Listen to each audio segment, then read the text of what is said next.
2월 24일 수요일 삶의 기적을 일으키는 30분 예배를 시작하도록 하겠습니다.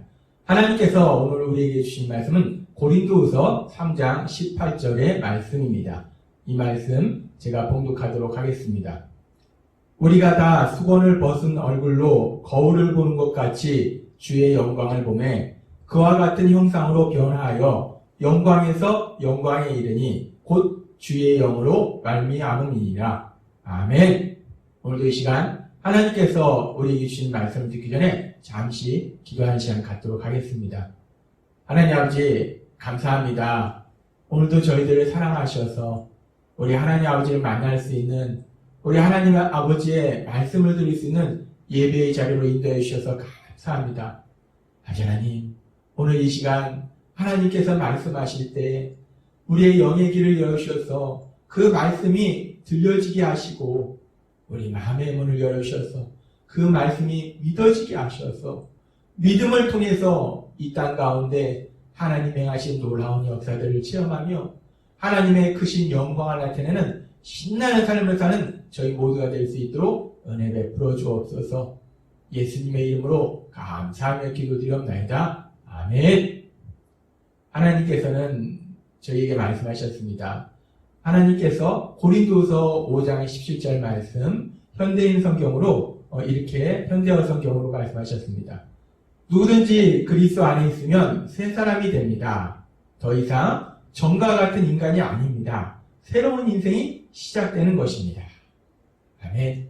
우리가 그리스도 예수 안에 있으면, 우리가 예수님을 믿으면 우리에게 놀라운 변화가 일어나는데 우리가 이제 새 사람이 된다는 것입니다. 예전에 내가 어떤 사람이었든지 이제 난 새로운 사람으로, 완전히 새로운 사람으로 변화되는데, 그렇게 완전히 새로운 사람으로 변화되면 그러면 우리가 사는 인생도, 우리의 삶도 새로워진다는 거예요.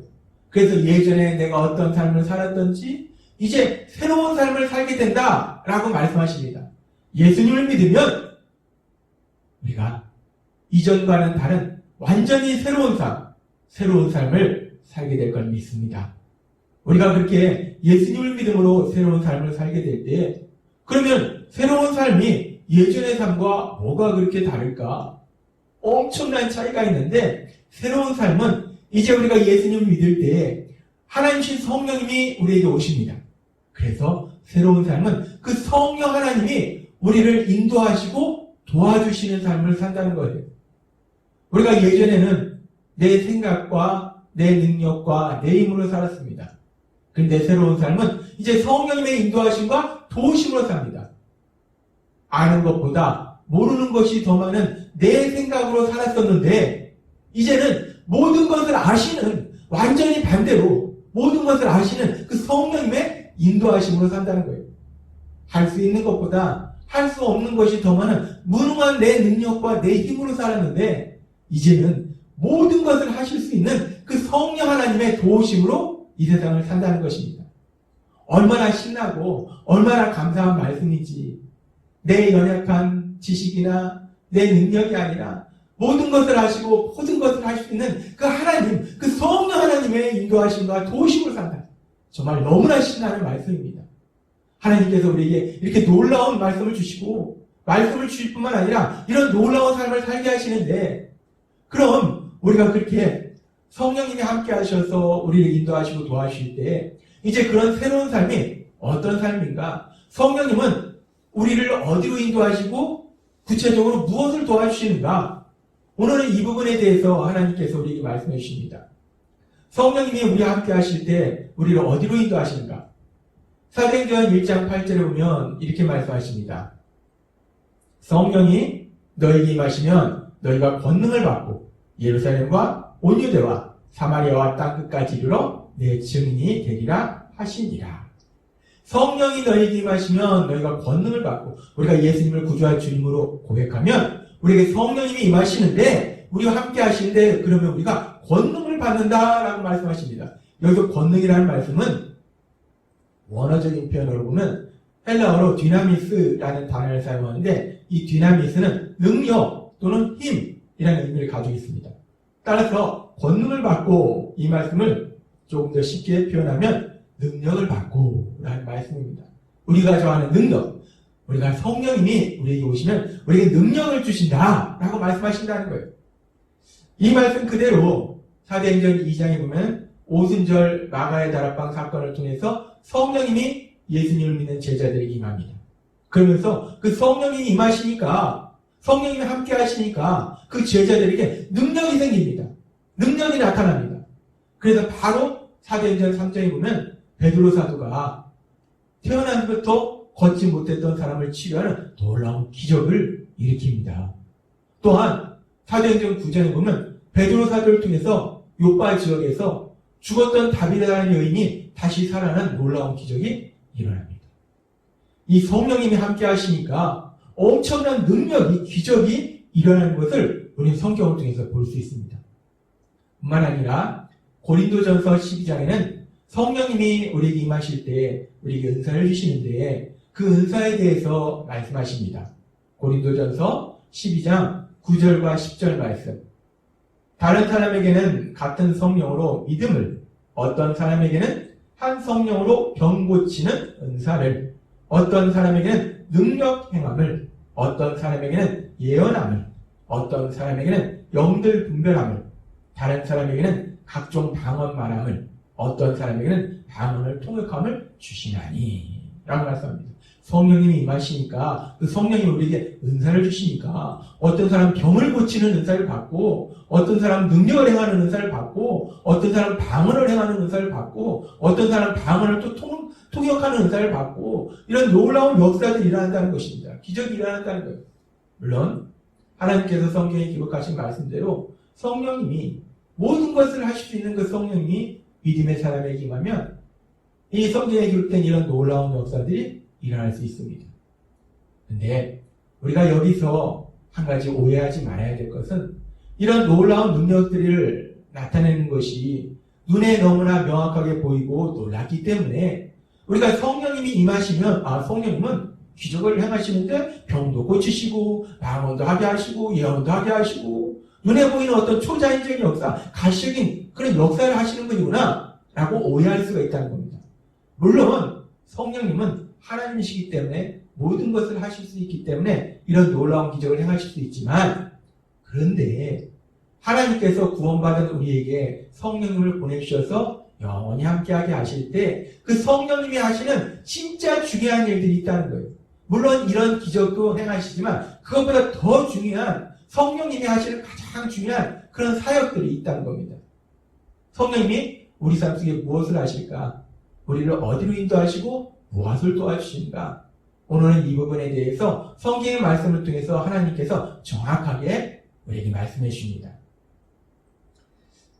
하나님께서 계속해서 우리에게 말씀해 주셨듯이 이 죄라는 것이 세상에서 볼 때는 별거 아닌 것 같아도 하나님의 말씀에서 보면 이 땅을 만드신 그 하나님을 말씀할 때 죄는 아주 심각한 것이 이 세상을 만드시고 우리에게 생명을 주셨고 모든 것을 주시는 그 하나님과의 관계를 끊어놓는다는 겁니다. 하나님과의 관계를 단절시킨다는 거예요. 그런데 그렇게 죄로 인해서 하나님과의 관계가 끊어지는 죽음과 저주의 삶 속에 고통에 살고 있는 우리들을 불쌍히 여기시는 하나님께서 우리들을 사랑하셔서 우리 예수님 십자가의 죽으심을 통해서 내가 받아야 될 그 죄의 연고를 대신 받으셔서 우리를 죄에서 구원하셨다는 것입니다. 그렇게 우리를 예수님의 십자가 죽으심을 통해서 죄에서 구원하셨을 때 그 구원을 통해서 우리 삶 속에 놀라운 역사가 일어나는데 그 역사에 대해서 하나님께서는 히브리서 10장 19절과 20절 말씀을 통해서 이렇게 말씀하십니다. 그러므로 형제들아, 우리가 예수의 피를 힘입어 성소에 들어갈 담력을 얻었나니 그 길은 우리를 위하여 휘장 가운데로 열어놓으신 새로운 살 길이요 휘장은 곧 그의 육체니라. 아멘. 여기서 예수의 피를 힘입어 라는 말씀은 예수님의 십자가 죽으심을 의미합니다. 예수님의 십자가 죽으심을 통해서 그 예수님의 십자가 죽으심을 통한 죄에서의 구원을 통해서 어떤 일이 일어나는가? 하나님 말씀할 때 성소에 들어갈 담력을 얻었다. 우리가 성소에 들어갈 수 있다라고 말씀합니다. 성소라는 것은 하나님을 만나는 장소를 의미합니다. 따라서 성소에 들어갈 담력을 얻었다. 이 말씀은 하나님께 나아갈 수 있다는 거예요. 하나님을 만날 수 있다는 겁니다. 예수님의 십자가 죽으심을 통한 죄에서의 구원은 우리와 하나님 사이에 끊어졌던 그 관계를, 우리가 하나님께로 가는 그 길이 끊어졌었는데 그 길이 다시 연결됐다는 것입니다. 그래서 우리가 그 하나님께로 나아갈 수 있다는 거예요. 하나님을 만날 수 있다는 겁니다. 근데 그 과정 속에서 아주 중요한 말씀을 하는데, 계속해서 에베소 2장 18절은 이렇게 말씀합니다. 이는 그로 말미암아 우리들이 한 성령 안에서 아버지께 나아감을 얻게 하려 하십니다. 그로 말미암아, 우리 예수님으로 말미암아, 예수님의 십자가 죽으심으로 말미암아 우리가 하나님께 나아가는데, 어떻게 나아가는가? 성령 안에서, 성령님의 인도하심으로 하나님 우리에게 말씀하십니다. 성령님이 구원받은 우리에게 오셔서 영원히 함께 하실 때 우리의 삶을 인도하시는데, 우리를 어디로 인도하시는가? 가장 중요한 것은 우리를 너무나 사랑하신 그 하나님, 그 하나님께로 인도한다는 겁니다. 그 하나님을 만나도록 인도해 주신다는 겁니다.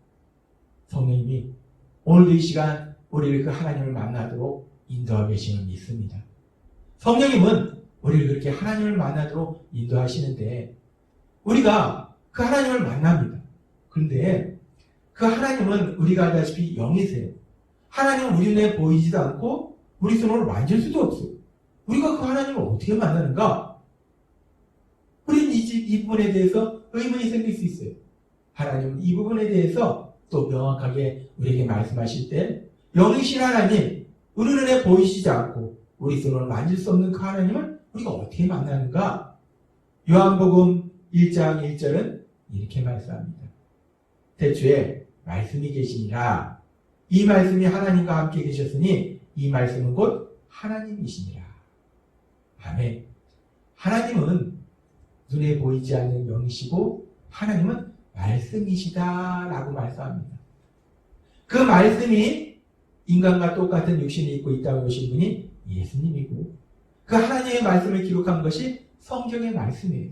따라서 성령님이 우리를 하나님께로 인도한다는 것은 성령님이 우리를 하나님의 말씀으로 인도한다는 것입니다. 성령님은 그렇게 우리를 하나님의 말씀, 그 하나님의 말씀으로 인도하세요. 하나님의 말씀을 읽고 묵상하고 생각하고 실천하고, 그래서 그 하나님의 말씀이 우리의 삶이 되도록 도와주신다는 겁니다. 그렇습니다. 성령 하나님이 우리를 어디로 인도하십니까? 성령님은 우리 눈에 보이는 초자연적인 기적도 행하시지만 그것보다 더 중요한 것은 성령님은 우리를 사랑하신 하나님께로, 특별히 하나님의 말씀으로, 그 진리의 말씀으로 우리를 인도하신다는 것입니다. 그렇게 성령님이 우리를 진리의 말씀을 인도하실 때, 그렇게 성령이 진리의 말씀을 인도하셔서 최종적으로 성령님이 하시고자 하시는 것이 무엇인가? 하나님은 그렇게 성령님을 통해서 우리를 진리의 말씀으로 인도하실 때 최종적으로는 하나님께서는 우리를 어디로 데려가실까? 어디로 인도하시는 건가? 이 성령님의 최종적인 사역의 목표, 그 사역의 목표에 대해서 하나님께서는 오늘 우리에게 주신 고린도후서 3장 18절의 말씀을 통해서 우리에게 이렇게 말씀하십니다. 우리가 다 수건을 벗은 얼굴로 거울을 보는 것 같이 주의 영광을 보매 그와 같은 형상으로 변화하여 영광에서 영광이 이르니 곧 주의 영으로 말미암음이니라. 아멘. 이 말씀에 보면은 우리가 주의 영을 통해서, 주의 영은 하나님의 영입니다. 성령이래요. 성령님을 통해서 어떤 일이 벌어지는가? 그와 같은 형상으로 변화된다는 거예요. 그라는 게 누굽니까? 우리 예수님이에요. 우리 주님입니다. 주님과 같은 형상으로 변화된다? 우리 예수님을 닮아간다 라는 말씀입니다. 결국 성령님의 사역의 최종 목표는 우리를 예수님을 닮도록 하시는 것, 그것이 성령님의 사역의 최종 목표라는 것입니다. 그래서 이 고린도서 3장 18절 말씀을 우리가 조금 더 이해하기 쉽게 현대인 성경으로 읽어보면 이렇습니다. 그래서 우리가 수건을 벗은 얼굴로 거울을 보듯이 주님의 영광을 보게 되면 점점 더한 영광으로 주님의 모습을 닮아가게 됩니다. 그 영광은 영이신 주님에게서 나옵니다. 주님의 모습을 닮아가게 됩니다. 우리 예수님을 닮아가게 됩니다. 라고 말씀합니다. 그렇습니다. 하나님께서 구원받은 우리에게 성령님을 보내주셨을 때 성령님은 능력이 여기시기 때문에 우리 삶 속에 놀라운 초자연적인 기적도 행하시지만 근데 우리가 그 초자연적인 기적이 너무나 혹하기 때문에 성령님은 초자연적인 기적만 행하시는 분이구나 라고 오해할 수 있는데 그건 부가적인 것이고 더 중요한 것은 진짜 중요한 것은 그 성령님은 우리를 하나님께로 인도하시고 하나님의 말씀으로 인도하셔서 결국은 우리가 죄로 인해서 하나님의 형상을 잃어버렸는데 그 잃어버린 하나님의 형상을 회복하도록 더 나아가서 하나님이신 예수님을 닮도록 인도하신다 라고 말씀하신다는 겁니다. 하나님께서 오늘 우리에게 주신 말씀처럼 우리가 날마다의 삶 속에 우리의 힘과 능력으로는 할 수 없습니다. 우리의 지식으로도 할 수 없습니다. 우리와 함께 하신 성령님, 그 성령님이 능력으로 역사하셔서 우리를 조금씩 예수님을 닮아가도록 하나님이시고 우리의 구원자 되시는 그 예수님을 닮아가도록 역사하시는 놀라운 복을 누리게 될 줄 믿습니다. 날마다의 삶 속에 그 예수님을 조금씩 더 닮아가시는 복을 누리시는 여러분이 되시길 주님의 이름으로 축원합니다. 기도하겠습니다. 하나님 아버지 감사합니다. 오늘도 저희에게 주신 말씀을 통해서 우리와 함께 하신 성령님께서 우리 삶 속에서 어떤 역사들이 이루시는지 우리를 어디로 인도하시는지를 다시 한번 분명하게 말씀하실 때 우리를 하나님 아버지께로 하나님의 말씀을 인도하셔서 결국은 우리가 예수님을 닮도록 인도하시니 감사합니다. 날마다의 삶 속에 우리 예수님을 더욱더 닮아가는 그 놀라운 복을 누리는 저희 모두가 될 수 있도록 은혜 베풀어 주옵소서. 예수님의 이름으로 감사하며 기도드렸나이다. 아멘. 이 시간 우리가 오늘도 주신 고린도후서 3장 18절의 말씀을 묵상하면서 조용히 기도하는 시간 갖도록 하겠습니다.